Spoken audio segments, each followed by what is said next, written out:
Estás escuchando la homilía del día desde Magdala, Tierra Santa. Una vez que Jesús caminaba por la ribera del mar de Galilea, vio a dos hermanos, Simón, llamado después Pedro, y Andrés, los cuales estaban echando las redes al mar porque eran pescadores. Jesús les dijo: síganme, y yo los haré pescadores de hombres. Ellos inmediatamente dejaron las redes y los siguieron. Pasando más adelante vio a otros dos hermanos, Santiago y Juan, hijos de Zebedeo, que estaban con su padre en la barca, remendando las redes, y los llamó también. Ellos, dejando enseguida la barca y a su padre, los siguieron. Palabra del Señor.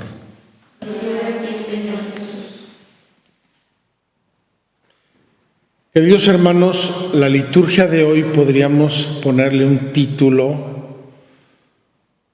serio, profundo, hermoso: Teología de la vocación. Teología de la vocación. ¿Qué hace Dios? ¿Cómo hace Dios? ¿Cuál es el designio de Dios cuando llama a uno para ser pescador de hombres?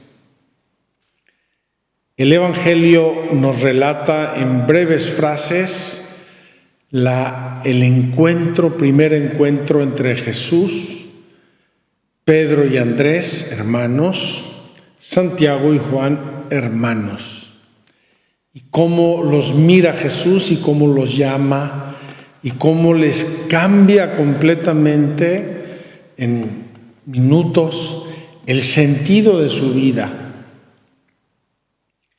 Después tenemos un eco de esa llamada y de esa teología de la vocación que recitamos en el Aleluya. E igualmente tenemos en la carta de San Pablo a los Romanos, capítulo 10, tenemos, por así decirlo, la dinámica que se genera, que se crea entre un apóstol, un mensajero de Dios, un evangelizador, y el mundo y la sociedad y la iglesia y los que le rodean. Preciosas estas dinámicas merecerían no una homilía breve, sino un retiro, una reflexión, un fin de semana. Tengo que confesarles que esta mañana, como suelo hacer, hice mi meditación caminando en las orillas del mar de Galilea. Todos los días tengo un destino y es media hora de ida, media hora de regreso. En esa media hora me toca ver el amanecer y me toca ver el lago y el clima, el ambiente que obviamente he visto durante casi 20 años y que no he visto dos iguales. Hoy, por ejemplo, al salir de mi habitación estaban todas las nubes color de rosa, un cielo bellísimo y las nubes color de rosa. Después de unos minutos cambiaron a un amarillo intenso, luminoso, hasta que salió el sol. Más o menos media hora caminé hasta mi destino y ahí estaba yo cuando salió el sol y regresé ya con el sol amanecido. Y en ese paseo y en esa meditación pensaba yo, esta orilla del mar de Galilea, ¿cuántas gentes la habrán experimentado en su vida? ¿Cuántos hombres y mujeres en la historia de la humanidad habrán visto la mirada de Jesús que les llamaba? Ven, quiero hacer de ti pescador de hombres. ¿Y qué significa ser pescador de hombres? Porque yo me he preguntado muchas veces cómo se habrán mirado Pedro y Andrés después que Jesús les dijo: vengan conmigo que van a ser pescador de hombres. Habrán mirado sus redes diciendo, ¿aguantarán estas redes a pescar hombres? ¿O necesitamos unas redes un poco más fuertes? ¿Qué entendieron en ese momento Pedro y Andrés, Santiago y Juan, cuando Jesús los invitó a ser pescador de hombres? ¿Acaso era la primera vez en su vida que escuchaban el concepto pescador de hombres? Ellos, que eran pescadores, que habían vivido aquí toda su vida, que habían convivido con tantos pescadores profesionales, pescadores expertos de toda la vida, pero pescador de hombres. Y lo habrían de entender de allí a poco. La red que Dios les daba ahora y ponía en sus manos es la verdad, el Evangelio. Y hay que poner las redes, es decir, predicar, enseñar, proclamar la verdad y dejar que los hombres la conozcan y caigan hasta el fondo en esas redes, porque así serán felices. Así les llegará la salvación, así se harán gente positiva, agentes de cambio, catalizadores en los mecanismos de la sociedad, de la historia, de la humanidad y de la Iglesia. Este mecanismo lo describe San Pablo en la carta a los Romanos. Lamentablemente voy solamente a mencionar 2 o 3 cosas. San Pablo se plantea una cosa como inicio, digamos, en el pasaje escogido hoy. Ya no hay judíos y ya no hay no judíos, todos somos iguales. Jesús ha cambiado el paradigma de la historia de la salvación. Antes había un pueblo elegido, ahora todo mundo puede ser elegido por Dios.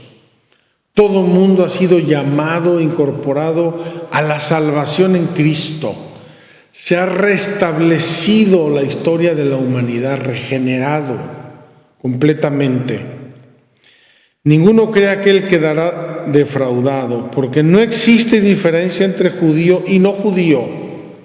¡Pum! Se acabó esa barrera.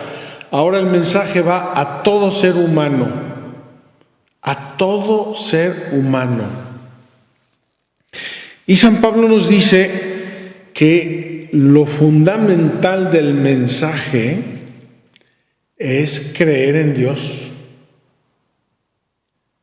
Yo no voy a convencer a la gente de verdades, te voy a convencer de que la multiplicación de los panes fue verdadera y que sobraron 12 canastos y que con eso comieron 344 gentes. ¿A quién les importa si fueron 5,000, 8,000 o 3,000? ¿A quién le importa? Lo que importa es que actuó Dios. Lo que importa es que hay un milagro de por medio gigante. Entonces, el mensaje fundamental de la salvación es creer en Dios. ¿Y cómo van a creer si no han oído hablar de Él? Imagínense cuando Pablo escribió esto a los romanos, vamos a suponer ahí por el año 60. Todavía habría un mundo infinito para ir a predicar el Evangelio de Dios. ¿Cómo van a creer si no han oído? Y aquí San Pablo comienza una caterva de preguntas lógicas una detrás de otra. Dice, ¿cómo van a invocar al Señor si no creen en Él? ¿Y cómo creen en Él si no han oído hablar de Él? ¿Y cómo van a oír hablar de Él si no hay nadie que lo anuncie? ¿Y cómo va a haber quien lo anuncie si no son enviados? Por eso dice la Escritura, qué hermoso es ver correr sobre los montes el mensajero que trae buenas noticias. En otras palabras, se necesita que haya apóstoles. Se necesita que haya predicadores del Evangelio. Se necesita que haya testigos del Dios vivo. Por eso nosotros celebramos hoy a San Andrés, a San Pedro, su vocación, su llamada. Ellos son el paradigma de personas invitadas por Jesús a predicar el Evangelio.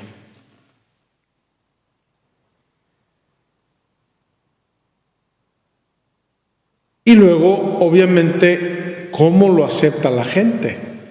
Porque predicadores puede haber 25 millones, pero lo acepta la gente y dice, entonces yo pregunto, ¿acaso no habrán oído la predicación? Claro que la han oído, pues la Escritura dice, la voz de los mensajeros ha resonado en todo el mundo y sus palabras han llegado hasta el último rincón de la tierra. Queridos hermanos, San Pablo hace una conclusión de tipo pastoral práctica, muy importante para nosotros. Por lo tanto, la fe viene de la predicación. Y la predicación consiste en anunciar la palabra de Cristo. Queridos hermanos, qué maravilla que haya anunciadores, predicadores. Y qué maravilla que haya gente que escucha la palabra de Dios. Yo he conocido a algunas personas que han vivido en su propia experiencia una grande conversión. Y en su conversión expresan esto. A mí me resbalaba todo lo que fuera espiritual. No me interesaba nada, lo oía con fastidio o no lo oía, así como venía me resbalaba como la lluvia sobre el cabello.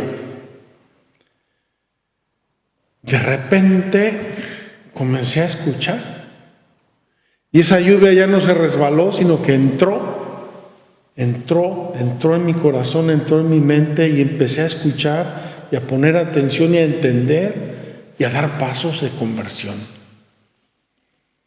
Queridos hermanos, hoy tenemos que decirle al apóstol San Andrés y al apóstol San Pablo y a todos los apóstoles del mundo mundial que siga resonando su voz en todos los confines de la tierra y que Dios nos abra el corazón para poderlo escuchar y entender.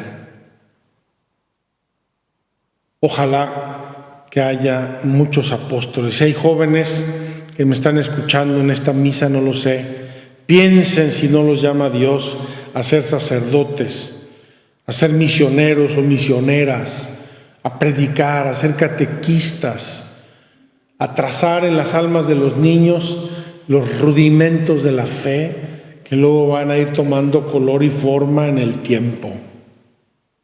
Piénsenlo. Vamos a pedirle a Dios hoy que haya mensajeros y que nos dé oídos para escucharlos. Así sea. Muchas gracias por escucharnos. Si quieres conocer más acerca de Magdala, síguenos en YouTube y Facebook.